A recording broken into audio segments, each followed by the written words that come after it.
არასოდეს არ გააკეთოთ ეს სამი რამ, თუ გინდათ რომ გყავდეთ ბედნიერი ოჯახი.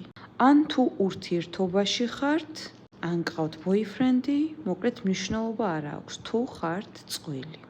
არასოდეს არ ჩაიხედოთ ერთად სარკეში ერთად ყურება და ერთმანეთით ტკბობა და სელფების გადაღება იწვევს ხშირად იმავე დღესვე ძალიან დიდ ჩხუბს.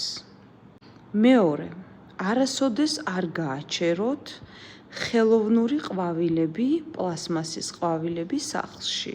ცოცხალი ყვავილები არის ცოცხლებისთვის, პლასმასის ყვავილები არის მკვდრებისთვის. ამიტომ ნუ გააჩერებთ ოჯახის ბედნიერება, წარმატება და ასე შემდეგ, ყველაფერი ესეთ ყვავილებს და ბარაქა რაც მთავარია, მიაქვთ.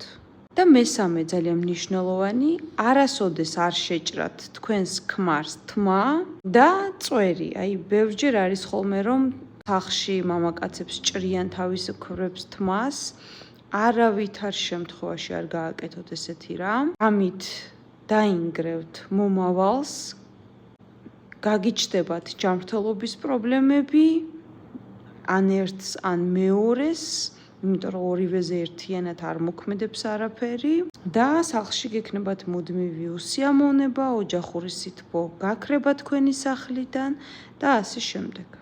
რაც შეეხება ოჯახური ურთიერთობების, წმენდების, მამაკაცის, თქვენი და ასე შემდეგ და თქვენი ოჯახური პრობლემების მოსაგვარებლად მომწერეთ WhatsApp-ზე +1 718 506 28 24. მე ყველაფერში დაგეხმარებით.